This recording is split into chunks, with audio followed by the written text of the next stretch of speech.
You know, one of the most misunderstood dynamics in dating is what happens when you finally stop giving. When you stop chasing, stop texting, stop trying to keep the connection alive. Because in that silence, something shifts. And it always does when you're consistently there, emotionally available, checking in, initiating conversations, being supportive. You're pouring energy into a dynamic that might not even be reciprocated. You're doing it because you care, because you believe in the potential of the connection, and because maybe, deep down, you think your consistency will win them over, that your loyalty will be enough to get them to choose you. But here's what we miss in that moment. Every time you show up without them matching your effort, you're giving them a sense of security that they haven't earned. They start to think, she's always going to be there. I can take space. I can take time. I can take her for granted, and she'll still be around when I come back. And that's exactly what they count on. But the second you stop, genuinely stop, everything changes. When the messages don't come, when you stop reacting to their stories, stop liking their photos, stop asking how they're doing, and just pull your energy back, they notice. Even if they don't say anything immediately, even if it takes days or weeks, they notice that silence. And here's the part they never expect. The comfort of your consistency disappearing feels jarring because up until now, they had certainty. They knew you cared. They knew they could reach out whenever they wanted. But now, that security is gone. That steady stream of affection, attention, reassurance, it's vanished. And in that moment, they feel the very thing they never expected to feel from you: distance. Not the kind of distance that's manipulative, not the cold shoulder, not a game, but a real, authentic pulling away. Because you're no longer willing to be the only one holding the relationship up. You're no longer going to offer everything while getting breadcrumbs in return. And that kind of shift, that's powerful. What happens next is fascinating. They start to question everything. Why isn't she texting me? Has she met someone else? Is she over me? Those questions don't come from the heart at first. They come from the ego. Because your absence isn't just about missing your presence. It's about their expectation being broken. See, when you were showing up consistently, you were emotionally feeding the connection. You were the one keeping it alive. They didn't have to do the work. You were doing it for both of you. But now that you've stopped, now that there's silence, they feel something they never had to feel before, the weight of their own inaction. Suddenly it's on them to reach out. It's on them to think about you, to miss you, to make a move. And because they're not used to that dynamic, because the silence is foreign, because in that quiet, they finally have to confront the truth. They were never in control of your feelings. You were just choosing to give. And now you've stopped choosing. That silence becomes a mirror that reflects their neglect, their hesitation, their lack of effort. And while that might sting for them, it's clarity for you. Because when you stop showing up for someone who's not showing up for you, you finally get to see what's real. Do they step up or do they stay gone? The irony? That's often when they come back, not when you're clinging, not when you're waiting by the phone, not when you're posting stories hoping they'll see. They come back when your world has gotten quieter and more peaceful, when you've reclaimed your power, when you're no longer investing in potential, you're investing in your reality. That's when they start to feel the void, not just of your messages, but of your energy, because it's not about a text or a phone call. It's about the feeling of someone being in your corner, believing in them, rooting for them.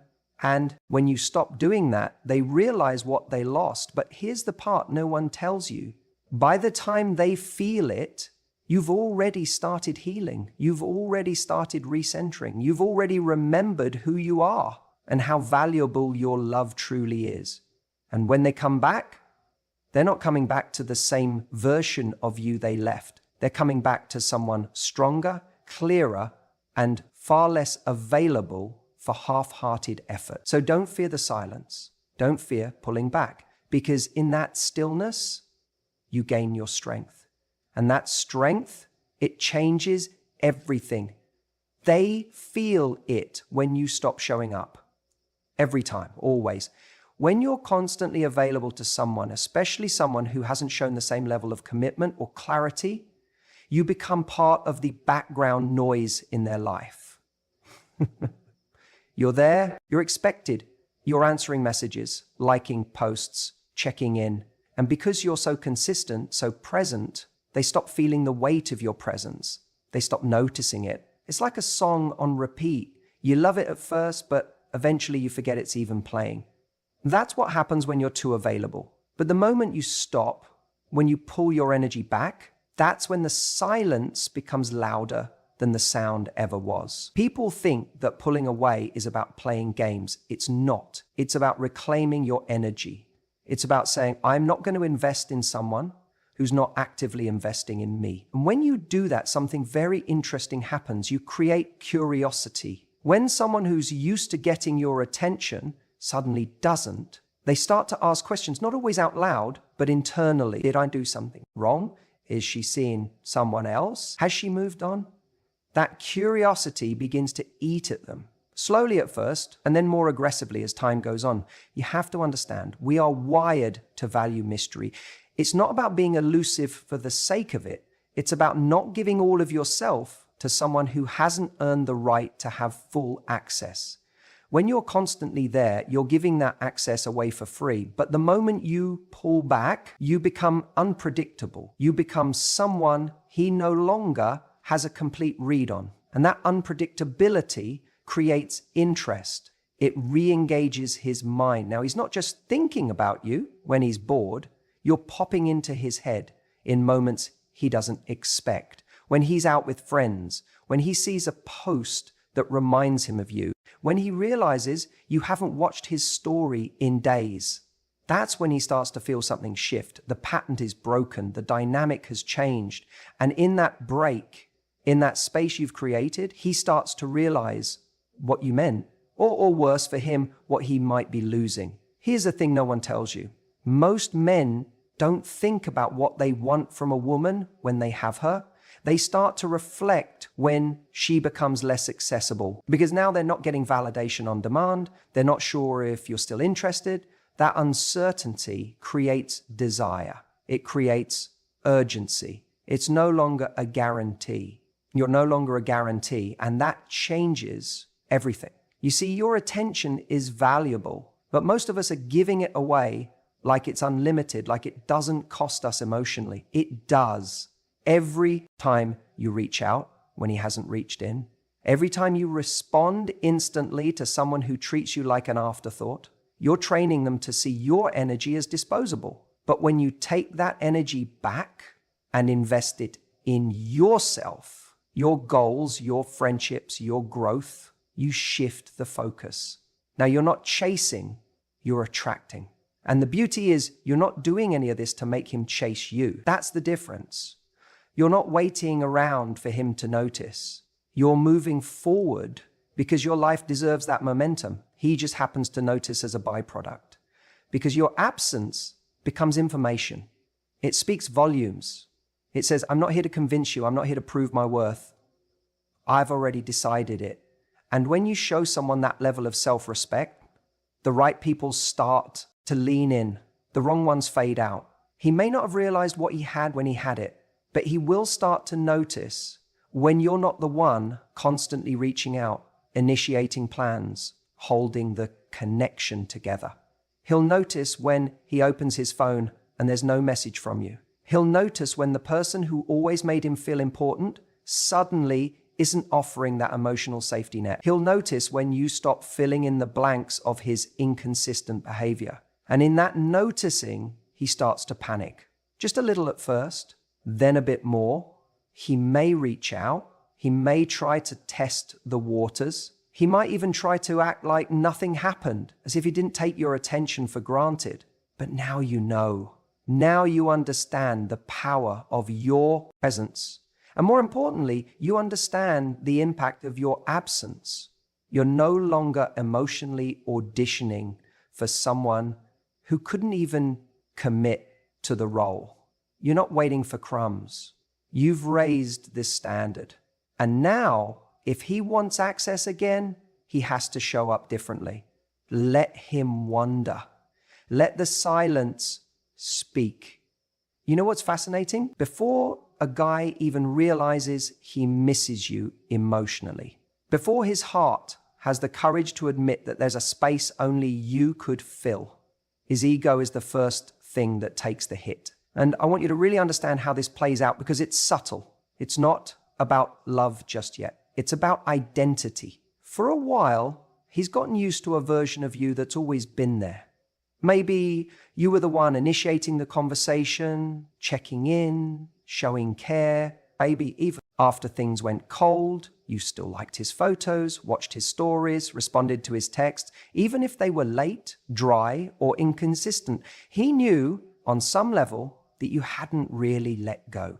And as long as that safety net existed, his ego was perfectly comfortable. You see, his world still included the quiet confidence that you'd come back, that if things didn't work out elsewhere, you were still emotionally available, that no matter how long it had been, he could reach out and you'd reply, even if he didn't say much, even if he didn't offer commitment. Your attention, your kindness, your energy, your time, they were still accessible to him. But then something changed. Maybe it was subtle at first. You didn't respond to that last text right away. You stopped watching his stories. You didn't reach out on his birthday. And then he starts wondering, wait, where did she go? That's not his heart missing you yet. That's his ego waking up in shock. Because for the first time, he's no longer certain of you. That safety net, gone. And what's left is a void that he never planned for. It's disorienting for him. He was so sure of your presence, so sure that you were still emotionally anchored to him, even if he wasn't offering anything concrete. Now that certainty is gone, and it messes with his sense of control. And for many men, especially the ones who took you for granted, this is the moment where the inner alarm goes off. Not because he's ready to love you right, not because he's suddenly matured overnight, but because the dynamic shifted. You stopped playing the role he assigned to you, and now he doesn't know where you stand. Let me be clear. This isn't when he starts thinking deeply about how much you meant to him. That might come later. Right now, this is about disruption. His image of you, the one he kept safely tucked away while he explored other options, no longer fits the reality. And that's where the discomfort kicks in. Now he's tempted to reach out, not necessarily with depth, not necessarily with honesty. Sometimes it's just a quick, hey, how have you been? Or, I saw this and thought of you. It's light, harmless looking, but it's a temperature check. He's trying to see if you're still there, if he still has the access he once did. If your heart is still in his hands, even a little, and this is the part where so many women get drawn back in. Because that little message, it feels like a breadcrumb of hope. You start wondering, has he changed? Is this the moment he finally realizes? But often, it's not. It's just his ego checking if it can still feel important to you, if it still holds space in your life without offering anything in return. This is why boundaries are so powerful. When you don't respond the way you used to, when you protect your peace, when you resist the urge to validate his ego, you're not being cold, you're being clear. You're sending a message. You no longer get to rent space in my heart without earning it. And that message is uncomfortable for him because now he has to question everything he took for granted. Your love is no longer a given. Your attention isn't free. And if he wants to come back, he's going to have to face the discomfort of not being in control anymore. He has to face the possibility that you've actually grown past needing him. That's when the real test begins. Not for him, for you. Because this is where you reclaim your power. Not by ignoring him to manipulate an outcome, but by honoring your own worth, regardless of what he does next. This is where you stop making decisions based on whether he might come back and start making decisions based on whether he deserves to. And you know what often happens next? He starts to spiral, because now it's not just ego. Now he's starting to feel. Now, with time and silence and the absence of your warmth, his heart begins to catch up. He starts remembering the way you made him feel. Not the validation, not the comfort, you, your energy, your laughter, your support, all the things he can't replace. But by the time that happens, you're no longer waiting for it, because you've already risen above the version of yourself that needed his attention to feel whole. You've built a version of you that's grounded, self-respecting, and emotionally free. And that is when he realizes he didn't just lose someone who cared, he lost someone who won't care the same way ever again. Before he comes back to you, before he even sends that, "Hey, been thinking about your text," something always happens, and it's almost predictable. He starts rewriting the story. At first, it's not obvious to him. He goes about his days, scrolling through socials, talking to new people, filling his time. But over time, there's this quiet space in the background that starts to grow louder. He starts remembering, but not just any memories. He starts selectively recalling the highlights, the good moments, the little inside jokes that only the two of you shared. That Sunday you stayed in bed until noon just talking. That random Wednesday when you showed up with his favorite coffee for no reason. That look you gave him when he was talking and you made him feel like the most understood man in the world. Those moments are suddenly front and center. And this is the part that no one tells you. He's not remembering the fights, the tension, the things that drove the wedge. No, he's not even seeing those right now. Because the version of you that's living in his head is the one that used to be there, loving, open, emotionally available. And now that you've pulled away, that image becomes romanticized. Not necessarily real, but powerful. That's how nostalgia works. We don't look back at things exactly how they were. We look back through the lens of how we want them to be. So now, in his head, you're the one who got away. The softness, the laughter, the energy you brought, he begins to elevate it. The more time that passes, the more idealized you become. And here's the thing, he may not even realize doing it. This process, it's subconscious at first. He just starts missing you without knowing why. The story in his head starts to shift from "we didn't work out" to "maybe I gave up too soon." And now, instead of replaying the reasons he let go, he's starting to remember the reasons he held on as long as he did. The comfort, the connection, the way you made him feel seen. And once that narrative shifts internally, he starts to feel regret, not necessarily because of what happened, but because of what he thinks could still happen. But here's the part you need to hear. This revision of the story has very little to do with reality. It's not about who you are now, it's about who you were then. And if you're doing the work on yourself, healing, growing, building your boundaries, then the person he's missing isn't even you anymore. He's falling in love with a version of you that doesn't exist anymore. He's attached to a memory, not the woman you've become. This is why when he comes back, and he often will, you have to remember the growth you've done in his absence. Because that romanticized version of the relationship in his head, that's his comfort zone. That's his safety net. Doesn't mean he's ready for a different relationship. It just means he misses what was easy, what felt good, what made him feel wanted.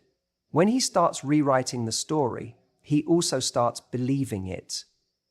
That's why he might show up again acting like the past didn't matter as much, brushing it off, suggesting something casual, like catching up over coffee, just to feel you out.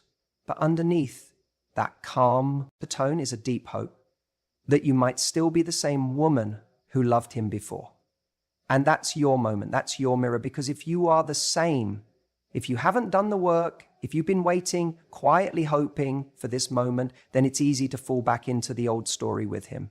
But if you've grown, if you've learnt to love yourself more than you miss him, then you'll be able to see the fantasy for what it is. That's when your power becomes undeniable. Not because you rejected him, not because you made him feel small, but because you didn't need to be chosen by someone who once left. You chose yourself first. And now the version of you that stands before him is no longer waiting to be remembered.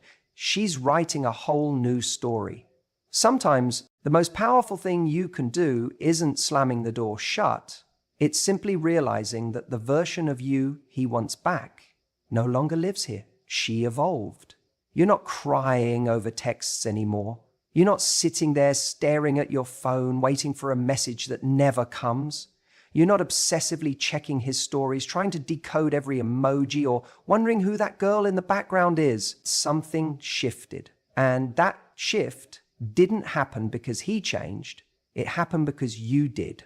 You woke up one day and realized the energy you were pouring into someone who wasn't showing up for you could be better spent elsewhere. Not necessarily on someone else, but on yourself, on your peace, on your progress, on your power. You stopped letting his lack of attention define your worth.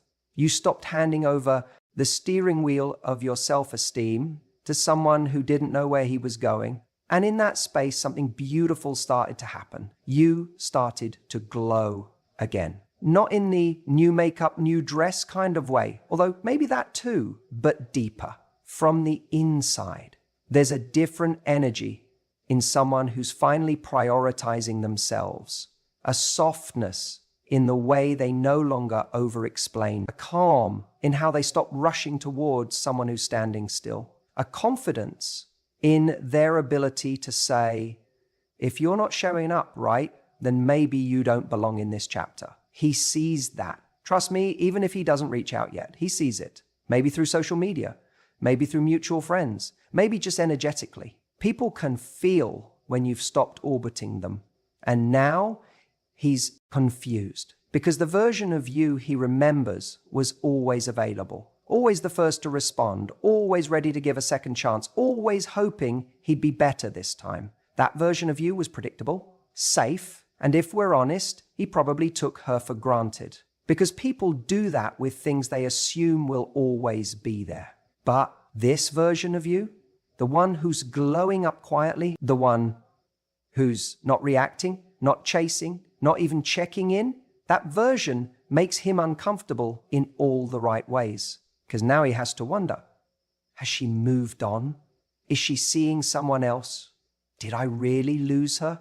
And this is where everything starts to turn. Not because you're playing games, not because you're trying to manipulate the outcome, but because you're finally living for you. Your silence is no longer passive. It's powerful. It says more than any "we need to talk" ever could. It tells him, you don't have access to me anymore. Not at the same level, not with the same behavior. What's happening here is that you're no longer emotionally available to the version of him that disappointed you. You're not angry. You're not bitter. You're just done showing up for someone who couldn't recognize your value the first time around. That glow up isn't about looking better. It's about knowing better. And don't think for a second he doesn't feel that. He might reach out subtly at first, a random meme, a "hey, saw this and thought of you," something low effort, because he wants to test the waters without risking too much. But you're different now. You're not biting at breadcrumbs. You're not looking for meaning in mixed signals. You've upgraded your taste in energy. You now require clarity, consistency, and care. Anything less doesn't get past your door. He'll try to figure out what changed. And the answer is simple. You did. You got tired of negotiating for love. You got tired of explaining how you deserve to be treated. You finally understood that waiting around for someone to pick you is a form of self-abandonment. And you chose you fully, without needing anyone else to validate that choice. And now he has to deal with a version of you that understands her worth. That's what really messes with him. Not that you've moved on physically, but that you've evolved emotionally. That you're not waiting for closure, that you're not looking for an apology to heal, that you've become the kind of woman who knows her peace is too precious to be placed in someone else's hands. And that's when he starts to feel the weight of his absence. Because now the space you left behind feels heavy. Now the attention he used to take for granted is nowhere to be found. And now, for the first time, he has to earn his way back into a place he used to walk into freely. But by the time he gets that clarity, it's often too late. Because when you've genuinely grown, it's not about proving a point or getting someone back. It's about protecting the person you've become. And that woman doesn't go backward. She doesn't shrink to be understood. She doesn't dim to be liked. She doesn't chase anyone who had the audacity to walk away when all she offered was loyalty, softness, and love. She's not playing hard to get. She's just hard to forget. He comes back when you've moved on emotionally. That's the moment. It's never when you're waiting by the phone, checking his last scene, hoping he misses you. It's not when you're replaying every conversation or stalking his social media to look for signs. No. It's when you've let go, when your peace is no longer connected to whether or not he texts you. That's when it happens. See, there's something strange that always seems to happen at the end of emotional attachments. You go through all the stages: denial, bargaining, sadness, that quiet desperation where you think maybe, just maybe, if you give him enough time, he'll come around. But time alone growth does. And growth only happens when you finally get tired of putting your life on pause for someone who hit mute on you a long time ago. You begin to rediscover yourself. Not the you who waited, not the you who begged for crumbs of connection, but the you who was always underneath, the confident, grounded, valuable woman who just forgot her worth for a little while. And when that shift happens, everything starts to change. You laugh a little easier. Your attention isn't on him, it's on your future, on your friends, your health, your goals. You're not performing indifference. You're genuinely not thinking about him the way you used to. And that's the turning point. Because now he feels it, maybe not consciously at first, but something changes. The energy shifts. The dynamic that once made him feel chased, admired, needed, it's gone. And the moment he realizes he no longer has a permanent space in your heart, that's the moment he starts to feel something strange. Loss. Not of the relationship as it was, but of the power he once had. He comes back not because he's suddenly had a divine epiphany about how amazing you are. He always knew that. But back then, he thought your value would always be accessible. He thought he could take you for granted and you'd still be there. When that assumption dies, he wakes up. The silence becomes loud. The photos, the places, the little things you used to say, they echo differently now because they're not followed by a message from you. You've stopped chasing, so now he starts wondering if he should. But here's the real kicker. By the time he comes back, you've evolved. You're no longer the same person he walked away from. You don't look at him through the same lens anymore. You're not hoping for validation. You're not trying to prove your worth. You already know it. So when he reaches out, when he sends that message or tries to spark a conversation, it doesn't hit you the way it used to. You don't get butterfly. You don't feel that rush of hope. Instead, you feel grounded, clear, in control. Because now you get to decide, not from a place of desperation or fantasy, but from truth, from strength, from having been through the pain and using it to build something better, something unshakable inside you. You're no longer looking for someone to complete you. You've done it. By that work yourself. And when he comes back, the old story doesn't fit your new reality. It's wild how the universe works sometimes. Just when you stop needing someone, they show up. But that's not the universe being cruel. It's showing you how far you've come. It's giving you a choice. And that's the moment where you get to ask, do I want to go back to something that broke me? Or do I want to keep building the life that healed me? Because if he only saw your value after he lost you, he didn't value you, he valued your absence. And there's a big difference. Real love doesn't just come back, it shows up differently. It's consistent, it's clear, it's respectful. And it's not just about missing you, it's about choosing you every day without the drama, without the waiting, without you having to lose yourself to be seen. So if he comes back, don't ask whether you still love him. Ask whether you still love you when you're with him. That answer will tell you everything you need to know. He always comes back, but by then you won't need him to.